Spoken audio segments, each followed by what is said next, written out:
Բարի երեկո տիկնակ եւ պարոնայք, կիրակնորյա մեր պատմությունների մասին նախ համառոտ։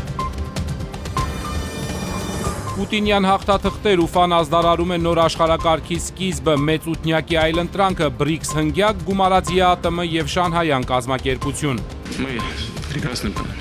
Միավորելով մեր ջանքերը մենք կհաղթահարենք բոլոր խնդիրները։ Հայկական շահերը Ուֆայում Շանհայյան կազմակերպության գործընկեր Հայաստանը առաջ է մղում Հայաստան-Իրան երկաթուղու կառուցման նախագիծը։ Ծրագիրը բաց է պետական մասնավոր գործընկերության համար։ Ինչպես հույների ոչը դարձավ այո եւ կործանումից փրկվեց եվրոյի գոտին, հունական կառավարությունը զիջում է եվրավարկատուներին եւ անցնում աննախադեպ խնայողության։ Բրյուսելը չի փակի Հունաստանի օդը։ Մեր առջև այժմ ականապատ դաշտ է, որն անտեսել չենք կարող։ Պայքարի ուղերձներ հիշողության քարտեզի ամենաթեժ կետից։ Հայերը, հրեաները, լուծիներն ու բոսնիացիները չեն կարող միայնակ մնալ իրենց ցավի ու հիշողության հետ։ Համաշխարհային ցեղասպանագիտության ազդեցիկ դեմքերը հայոց ցեղասպանության 100-րդ տարելիցի առիթով հավաքվել են Հայաստանի մայրաքաղաքում։ 5-րդ օվկիանոսի առեղծվածները։ Ամսի 13-ին, որը որ համապատասխանում է ուրբաթ օրվա հետ, այդ օրերին թռիչքներ չեն կատարում, 13 համարի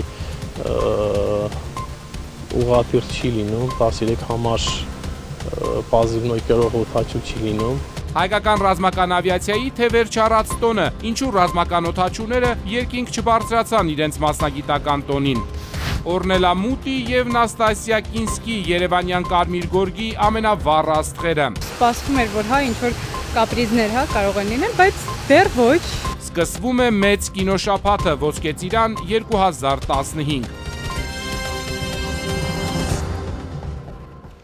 Եվ այսպես Կարմիր գորգ, Արևահամ ծիրան, համաշխարհային կինոյի լեգենդներ եւ անշուշտ բարձր կինո։ Այս երեկո սկսվում է աշխարհի ամենահյութեղ կինոփառատոնը Ոսկե ծիրանը։ Երևանն արդեն 12-րդ անգամ դառնում է կինոյի համաշխարհային մայրաքաղաք։ Կինո 7-նորյակի դեմքերը այս տարի առավել քան հմայիչ են Օրնելա Մուտի եւ Նաստասիա Կինսկի։ Նրանք առանց աստղային կմահաճությունների ու մեծ սիրով են ընդունել հայկական հրավերը։ Ոսկե ծիրանը բացվում է եվրոպական կինոյի ամենահնչեղ հայկական անուններից մեկի Ռոբեր Գեդիկյանի ֆիլմով։ Հայոց ցեղասպանությանը նվիրված խենթ պատմությունը Կաննից հետո էկրան է բարձրանում Երևանում։ Փառատոնի մրցութային ծրագրում մոտ 80 ֆիլմ է։ Դրանք ընտրվել են ավելի քան 100 երկրներից ստացված 1600 հայտերից։ Նազելի Գրիգորյանի ռեպորտաժը Ոսկե ծիրանի կուլիսներից։ Նշանը հռետորական հարցի նշանն է, որը իր մեջ ունի բացականչական ու հարցական նշաններ։ Կինոաշխարհի գլխավոր ֆիլմերն այս պոստերի տակ են հավաքվել։ Ոսկե ծիրան 12-րդ միջազգային փառատոնը մշակութային օրակարգ է բերել եվրոպական կինոն։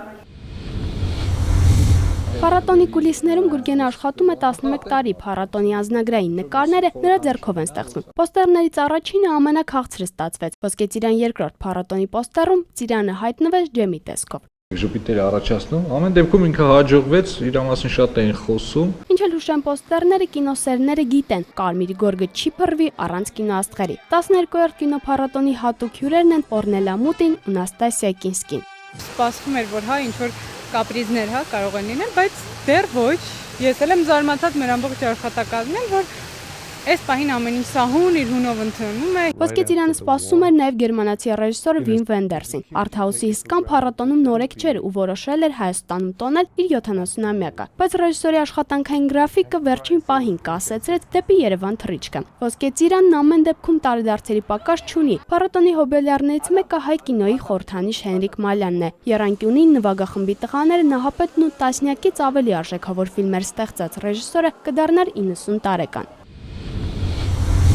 Աստղային շքերթում հոլիվուդյան աստղեր փնտրելը զուր է։ Կազմակերպիչների խոշորացույցի տակ Վենետիկը, Բեռլինն ու Կաննեն։ Հեղինակավոր կինոփառատոների ֆիլմերը համացանցում դժվար է գտնել։ Փառատոնով են փորձում եվրոպական կինոյի բացը լրացնել։ Մեր նպատակը ցույց տալ այն կինոն եւ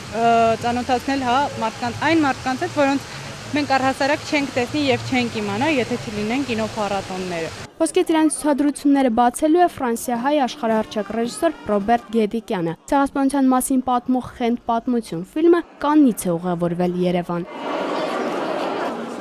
Հայոց ցեղասպանության թեման կինոշաբաթում կպահեն թուրք ու հայ ռեժիսորները հայ-թուրքական պլատֆորմի ընթացքում։ Առանձին ծրագրով կներկայանա ֆրանսիական կինոն 14 նոր ֆիլմերով։ Դրանցից ամենասպասվածը Ստեֆան Բիզեի «Շուկայի կանոնը» սոցիալական դրաման է։ Երևանյան կինոտոնի ընթացքում կցուցադրվեն նաև գերմանական նոր կինոյի լավագույն նմուշները, կանցկացվեն լեհական կինոյի օրեր։ Ռուսական արտադրության ֆիլմերն էլ կպայքարեն մրցութային ծրագրերում։ Նազելի Գրիգորյան, Խաչատրյանը, ժամը լրատվական։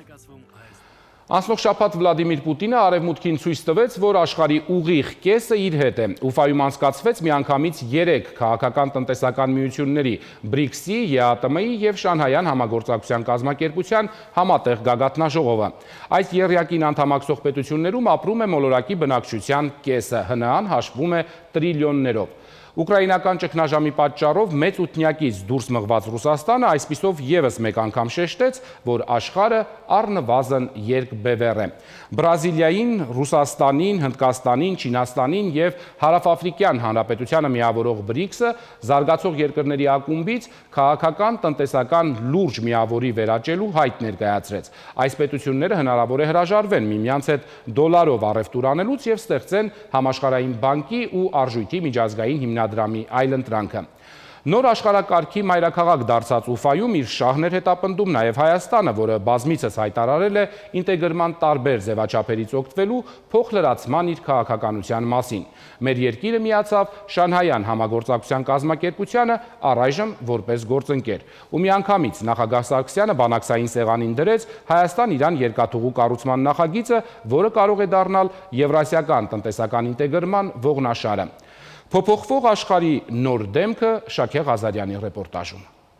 网民朋友们好，习大大晚上要去俄罗斯乌法出席上海合作组织和金砖国家峰会了。 Նոր մեծ ութնյակը հեծանիվով նույն ուղղությամբ է գնում, ղեկին Պուտինն է, հետո ֆուտբոլ են խաղում, գնդակն իրար են փոխանցում, բայց գոլ չեն խփում, մրցավար մրցայքից էլ չկա։ Ինչ անեն, անում են ժպիտով ու մեծ սիրով, հատկապես Ռուսաստանի ու Չինաստանի նախագահները։ Մուլտիկի գլխավոր հերոսները նրանք են։ 经常走动走动，见见面，说说话，交交心，走得近，有人点赞。 Գնում ենք BRICS ու Շոս Քերրիսիի հետ։ Չինական ստուդիայի մուլտֆիլմը միայն Չինաստանում 2 միլիոն դիտում է հավաքել։ Այն հստակ ազդակ ունի։ Ռուսաստանի ու Չինաստանի մերձեցումը սարսափելի չէ։ Պատվիրողը չինական Կոմկուսն է։ Մուլտֆիլմում իրենց ղեկավարին կոշտ մոտեցումներով հայտնի Սի Ցզինպինին Քերրիսի են անվանում, որ նրա կերպարը մեղմացնեն։ 金砖加起来国土面积占世。 Այնինչ ասաց մուլտ ասուլիս վարող չինուհին տարածեց համաշխարհային մամուլը։ Շոսի ու BRICS-ի համատեղ հնան 16 տրիլիոն դոլար է։ Դրանց երկրները միասին երկրագնդի կեսն են։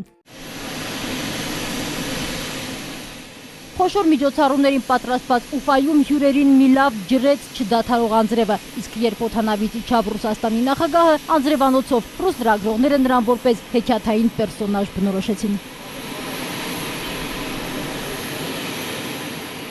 BRICS-ի հնգյակը ներկայացավ մեկ մարդու պես, հենց հորիզոնում երևաց Չինաստանի առաջնորդի օդանավը, սկսեցին չխչխկալ ֆոտոխցիկները։ Հունաստանի պատճառով մեկ շաբաթում 3 տրիլիոն դոլար կորցրած Սի Ցզինպինը ամենևին ճնշված տեսք չուներ։ Հակառակը աչքին կավ իր գիգանտ Բոինգով։ Մնում է Ուֆայում իմանան, ինչպես է պետք շարժասանդուղքը միացնել գիգանտին։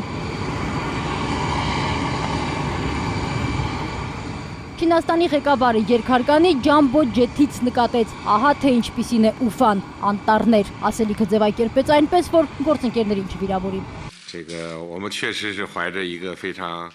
Գալուց առաջ ինձ շատերն էին հարցնում, Ուֆան որտեղ է, ես էլ չգիտեի։ Հիմա տեսնում են, մաքուր քաղաք է, շուրջ բոլորը անտառներ։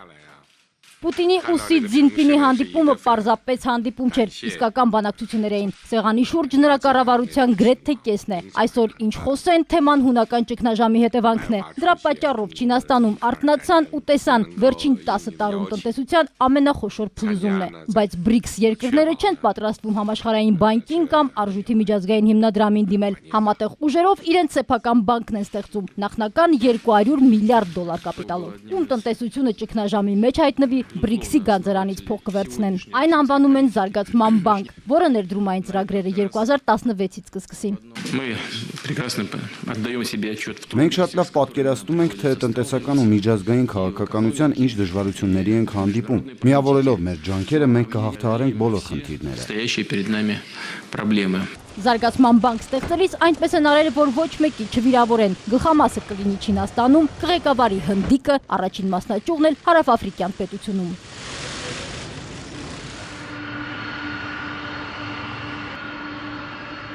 Հնդկաստանի վարչապետի ամեն մի խոսք արարք ասելիք դարձավ։ Օդանավից սկսած մոդին Չինաստանի առաջնորդից հետ չի մնում։ Ինքն էլ կարող է զարմացնել երկհարկանի Boeing-ով։ Աստրախանին սիրահարված, բայց Ուֆայում վայրեջք կատարած մոդին բոլորի համար անսպասելի փոխեց տնտեսական ուղղությունը դեպի յոգա։ Հնդկաստանի վարչապետին հետաքրքրում է, թե ինչու Պուտինը յոգայով չի զբաղվում։ Чем я еще не занимался, так это йогой, но она не может не привлекать. Եթե կա մի բան, ինչով ես դեռ չեմ զբաղվել, յոգան է։ Պարզապես երբ նայում եմ իսկական յոգերին, դժվարանում եմ հավատալ, որ նրանց պես կհասնեմ կատարելության։ И вот именно это останавливает. Շանհայյան համագործակցության կազմակերպության գագաթնաժողովում սկսվեց Հնդկաստանի եւ Պակիստանի անդամակցության գործընթացը։ Երկուսն էլ միջուկային զենք ունեն եւ արևմուտքում շոսը ոչ թե որպես տնտեսական համագործակցության կառույց են ընկալում, այլ ռազմաքաղաքական միավորում։ Հենց այդտեղ էլ հայտնի դարձավ ռուսական նավթը կհոսի Հնդկաստան 10 տարում 100 միլիոն տոննա։ Ուֆա 2015-ի երկրորդ օրը գործընկերներին միացավ Հայաստանի նախագահը։ Քաղաքավարի սեղ մեծ ուղեկցորդուհու ձեռքը ընդունեց Բաշկիրիայի աղուհացը ու դեպի համաշխարհային քաղաքականության ու տնտեսության կենտրոն։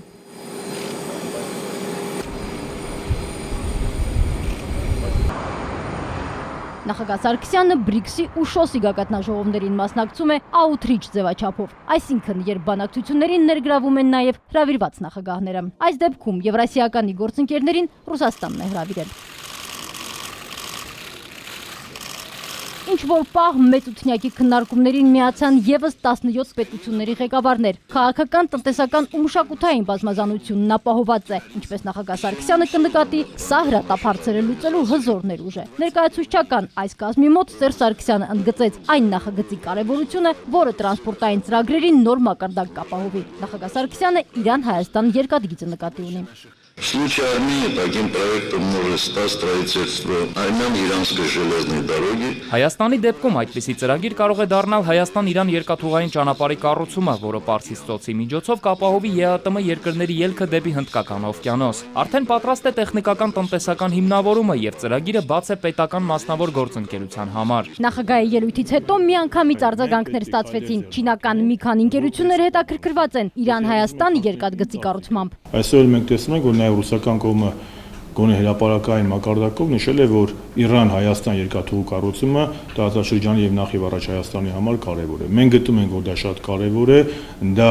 մի մասն է Մետաքսի ճանապարհի։ Տնտեսական համագործակցության նոր հեռանկարներ կբացվեն, եթե տարածաշրջանային ու միջազգային անվտանգությունն ամրապնդվի։ Այդ տեսանկյունից Հայաստանի նախագահը կարևորում է նաև Իրանի միջուկային ծրագրի բանակցությունների հաջող ավարտը։ Хотел бы выразить надежду, что переговоры по ядерной программе Կցանկանայի հույս հայտնել, որ Իրանի ատոմային ծրագրի հետ կապված բանակցությունները հաջողությամբ կպսակվեն, ինչը կնպաստի ինչպես միջազգային, այնպես էլ տարածաշրջանային անվտանգության ու կայունության ամրապնդմանը, նոր հնարավորություններ կբացի տնտեսական համագործակցության համար։ Որպես բարեկամ Իրանի հարևան երկիր, Հայաստանն անկեղծորեն ցանկանում է դա։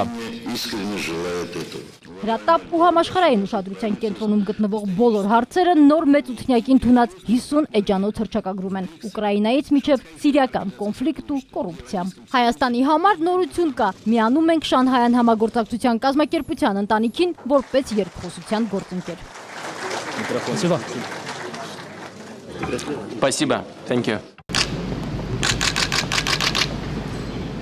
Մամուլի ուշադրությունից դուրս չմնաց նաև այնինչ գագաթնաժողովի սրահից դուրս կատարվեց։ Ընթրիքի սպասքը BRICS-ի դրոշով, հացը Ուֆա գրությամբ, մենյուն էլ չինարեն։ Պուտինը գործընկերներին հյուրասիրեց խեցգետնի պոչիկներով ապուր, տապակած բաթ բաշկիրական ձևով եւ հանդիսավոր ընդունելություն թատրոնում։ Մթնոլորտից ոգեշնչված Հնդկաստանի վարչապետն էլ առաջարկել է եկող տարի BRICS-ի ֆուտբոլի առաջնություն կազմակերպել կամ կինոփառատոն։ Լուկաշենկոն էլ Բրազիլիայի նախագահին Մինսկ է հրավիրել եւ իհարկե Իգոր Սեչինի կոմունիստական բաճկոնը ՑՍԿ գրությամբ։ Շակե Ղազարյան, ժամը լրատվական։ Շաբաթը որոշիչ էր Հունաստանի ֆինանսական ապագայի համար, հույները մնում են եվրոյի գոտում, կործանումից փրկելով եվրոպական միասնական արժույթը։ Պարտքերի մեջ խրված երկիրը տևական ժամանակ դիմադրելուց հետո ստիպված եղավ ընդունել եվրավարկատուների պահանջները եւ գոտիները ձգելու որոշում կայացնել։ Պարտատերերի ճնշման տակ Աթենքը կկրճատի բյուջեի ծախսերը, կբարձրացնի հարկերը եւ կվաճառի ռազմավարական նշանակության մի քանի օբյեկտ։ Այս բոլոր պարտավորությունները հունական կառավարությունը շարադրել է 13 էջանոց մի փաստաթղթում եւ ուղարկել Բրյուսել։ Եվրոպան հավանում է հունական այս նախաձեռնությունը եւ խոստանում թթվածնի մի նոր բալոն բացել Հունաստանի համար։ Հույները 72 միլիարդ եվրո օգնություն կստանան երկրի ֆինանսական համակարգը ուշքի բերելու համար։ Հունական համաձայնությունը չափազանց կարևոր է ամբողջ Եվրամիության համար։ Հունաստանի պարտքի ճգնաժամը չհաղթահարելու դեպքում եվրոգոտին պարզապես կփլուզվեր։ 15 տարի առաջ, երբ Ֆրանկֆուրտում տեղադրում էին եվրոյի հսկայական արձանը, թվում էր եվրոպական ֆինանսական միասնությունը կասկածի տակ այլևս չի դրվի։ Եվրամիության տնտեսական կայունության ու համընդհանուր բարեկեցության խորհրդանիշը նորոգում են առաջին անգամ ու տարօրինակ զուգադիպությամբ հենց այս օրերին։ Այս շաբաթ առաջին անգամ ամենաբարձր մակարդակով խոսվեց եվրոգոտու պառակտման մասին։ Եվրոն ոչ միայն որպես արձան, առաջին հերթին որպես արժույթ կանգնեց կապիտալ նորոգման։ Եվրոգոտու պատմության մեջ այսպիսի ճգնաժամ դեռ չէր եղել։ Աշխարհի ուշադրության կենտրոնում են հույն թոշակառուները, նրանց սոցիալական խնդիրները սպառնում են աղավաղել աշխարհում եվրոպական բարեկեցության մասին տարածված կարծիքը։ Չնայած հանրաքվեին հույները դեմ էին արտահայտվել խիստ սահմանափակումներին, կառավարությունն ի վերջո զիջել է, ընդունելով վարկատուների գրեթե բոլոր պահանջները։ Այլընտրանքը եվրոգոտուց հեռացումն էր, ֆինանսական աղետ, որն իր հետևից անդունդներ տանելու ամբողջ եվրոգոտին։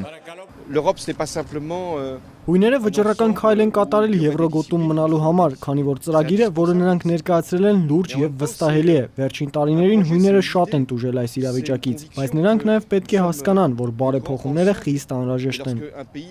Բարեփոխումները բարի փոփոխություններ չեն ենթադրում։ Հունաստանը բյուջետային ծախսերը կրճատելու է 12 միլիարդ եվրոյով, բարձրացնելու է հարկերը, փակելու է թոշակառուներին աջակցող ծրագրերը։ Երկրի ռազմական բյուջեն կտրուկ նվազելու է, նավահանգիստներն ու օդակայանները մասնավոր են դառնալու։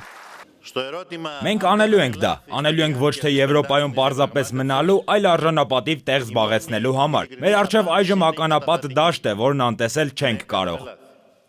Ականապատ դաշտը ձևավորվել է անցած 5 տարիներին, երբ ճգնաժամի հետևանքով հունական տնտեսությունը սկսեց նոր վարկեր ստանալ եվրագործընկերներից։ Փուչիկն այնքան մեծացավ, որ պայթյունը թվում էր անխուսափելի։ Ֆինանսական վիրահատությունը Հունաստանի միակ ելքն է։ Աթենքը Եվրամիության անդամ երկրներին, Եվրոպական կենտրոնական բանկին եւ Արժույթի միջազգային հիմնադրամին պարտք է ավելի քան 300 միլիարդ եվրո, որից 56 միլիարդ Ֆրանսիային, 42 միլիարդ Գերմանիային, 37 միլիարդ Իտալիային, 32 միլիարդ Արժույթի միջազգային հիմնադրամին, 20 միլիարդ Եվրոպական կենտրոնական բանկին։ Անելանելի իրադրությունն ու այս թվերը Գերմանիայի ֆինանսների նախարարին ստիպել են կատակել։ Հունաստանն իր երկրին այնքան գումար է պարտք, որ ֆինանսիստի համար ճգնաժամը վերածվել է զավեշտի։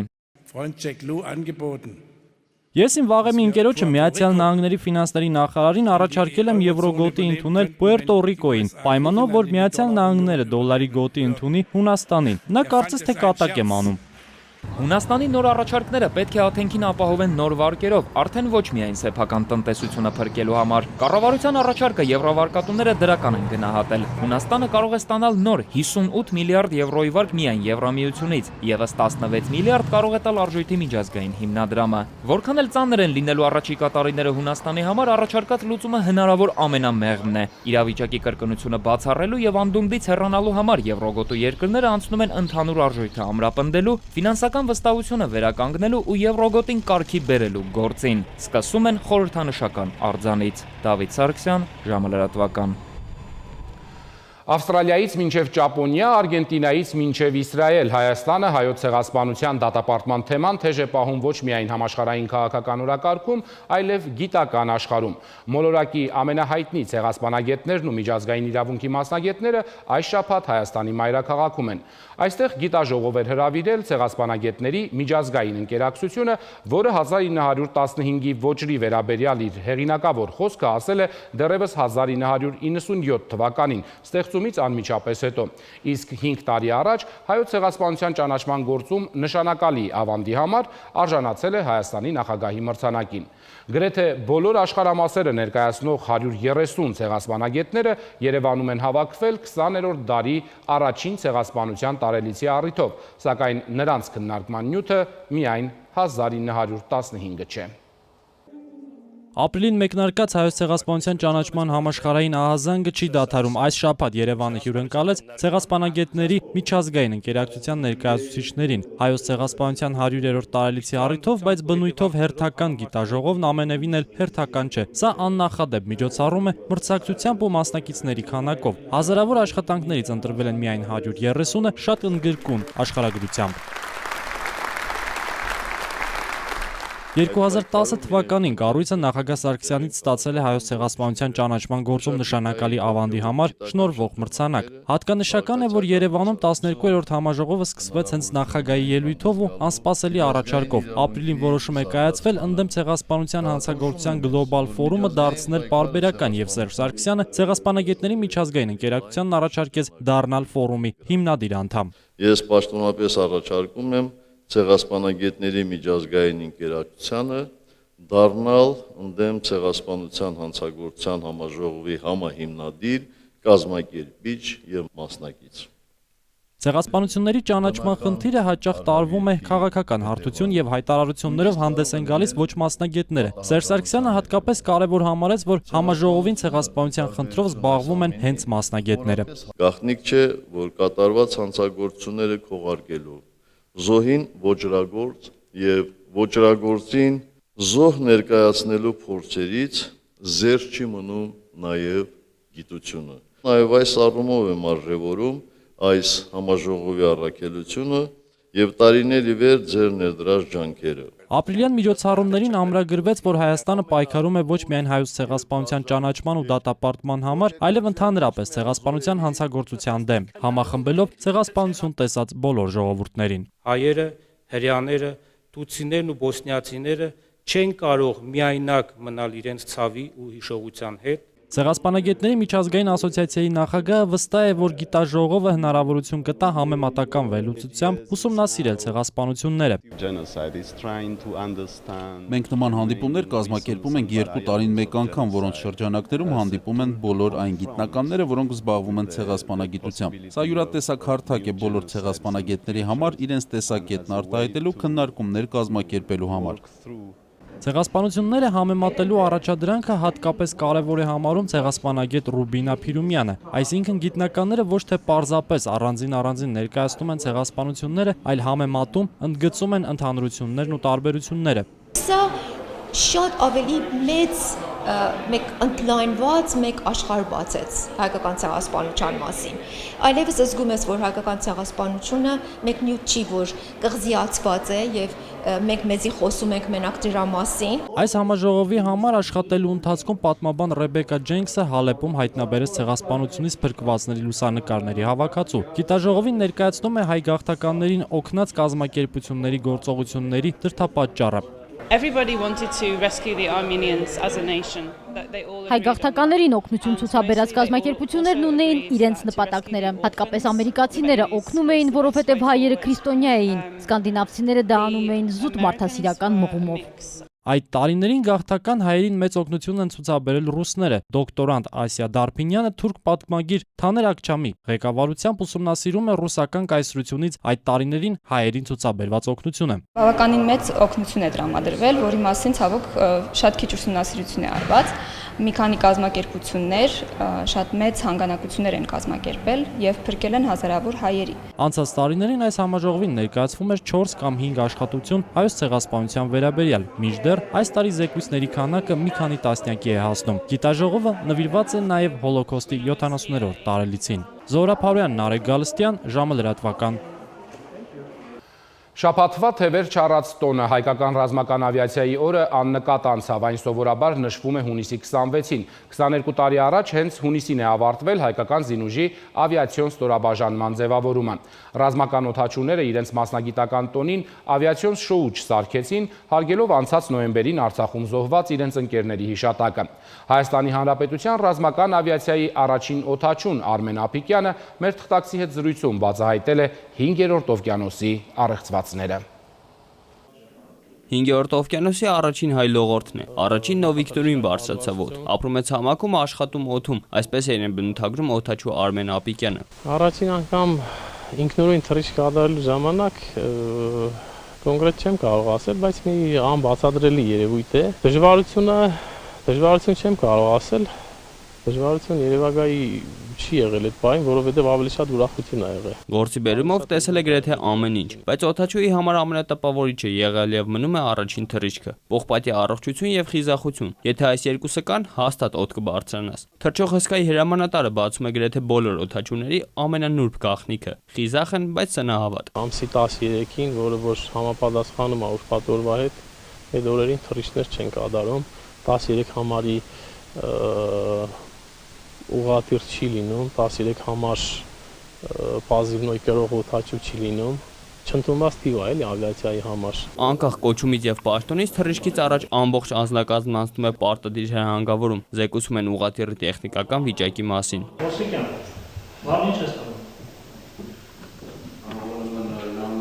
Հրահանգավորումից հետո գործնական ստուգման հերթն է։ Թռչող հսկայի սիրտը մշտական հսկողության տակ է, այն խնամում են ամենայն բծախնդրությամբ։ 18 տարում տեխնիկ Գևորգը հասցրել է ամենայն մանրամասնությամբ ճանաչել ուղղաթիռը։ Գիտի երբ է այն անսարք, կատակում է, ասելով, որ նույնիսկ ձայնից հասկանում է ցավող տեղոնի, թե ոչ։ Ամեն ինչը պետք է ուշադրություն դարձվի, բայց առաջնահերթ որպեսզի յուղի կամ նավթի հոսք չլինի, հերմետի վիճակում գտնվեն բոլոր նրա դետալները։ Ավիացիայի օրն այս տարի մեծ շուկով չնշեցին։ Պատճառը 2014 թվականի նոյեմբերին խաղաղ զորավարժության ժամանակ Ադրբեջանի կողմից խոցված ուղղաթիռն է։ Դեպքից 1 տարի էլ դեռ չի անցել։ Զոհված ընկերների ընտանիքների հետ կապը միշտ պահում են։ Օդաչուները չեն մահանում, օդաչուները թռիչքի մեջ են գտնվում միշտ։ 21 տարի օդում Արմեն Ափիկյանը հասցրել է ճանաչել 5-րդ օվկիանոսի բոլոր գույները։ Ամենագեղեցիկը խաղաղության գույնն է, առանց ալեկոծության։ Աղվան Ասոյան, Խաչատուր Եսայան, ժամլրատվական։ Եվ օրվա տրամադրությունը վարդավառ իրար վրա վարդաջուր ցողելու նախահեթանոսական ավանդույթ, որը քրիստոնեական Հայաստանում վերածվել է անխնա ջրոցի։ Հազարամյակներ առաջ ձևավորված այս համազգային ծեսը մեր եկեղեցին նշում է որպես Քրիստոսի պայծառակերպության տոն։ Գրիգոր Գևորգյանի անդրադարձը։ Ամռան ամենաթաց օրը անկախ տարիքից ու սեռից դույլերով ու տարբեր տարաներով զինված են ամենաանվախները։ Մարիաքաղաքում արդեն ավանդույթ է։ Ջրվել ցանկացողները մինչև ուշ երեկո հավաքվում են Կարապի լճի պուրակում։ Այստեղ կեսօրին 4 մարդ գտնելը դժվար է։ Երիտասարդները ամառվա շոկից զովանալու լավագույն տարբերակը համարում են հենց վարդավառը։ Ջրվողներին օգնելու համար քաղաքային իշխանությունը գործի է դրել իր միջոցները։ Եկեղեցին նույնպես մասնակցում է տոնին, վարդավառը եկեղեցու 3-րդ տաղավար տոնն է։ Վարդավառը կամ այլակերպության տոնը շարժական է եւ նշվում է Զատիկի 98 օր անց քրիստոնեության ընդունումից հետո տոնը արտաքին փոփոխությունների է ենթարկվել, պահպանելով իր էությունը։ Եկեղեցին այն կոչում է Քրիստոսի այլակերպության եւ պայծառակերպության տոն։ Վարդավառի խորհրդի հիմքում Քրիստոսի Աստծո հայտնությունն է մեր կյանքում եւ այս աշխարհում։ Տոնը գալիս է նախահեթանոսական ժամանակներից եւ կապված է բերքահավաքի շրջանի հետ։ Վարդավառ բառը տարբեր ստուգաբանություններ ունի, բայց բոլորն էլ բնութագրում են տոնի խորհուրդը։ Վարդավառը նաեւ կապված է բերքի բարիքի հետ։ Վարդավառի տոնին մեր ժողովուրդը, մեր նախնիկ, ովքեր որ շատ ավելի այսպես հստակորեն պահել են ավանդույթները, նաեւ իրենց հասկերը արտից բերել են եկեղեցի, օրհնել են։ Տոնի արարողական հիմնական խորհրդանիշը սրբագործումն է։ Հնում ջրցողումով սկսված օրը սովորաբար ավարտվել է խարույկների շուրջ 2 պարով, խաղերով ու խնջույքներով։ Գրիգոր Գևորգյան, Խաչատուր Եսայան, ժամը լրատվական։ Դուք դիտում եք ժամը լրատվականը, շնորհակալություն ուշադրության համար, ցտեսություն եւ ամենայն բարիք։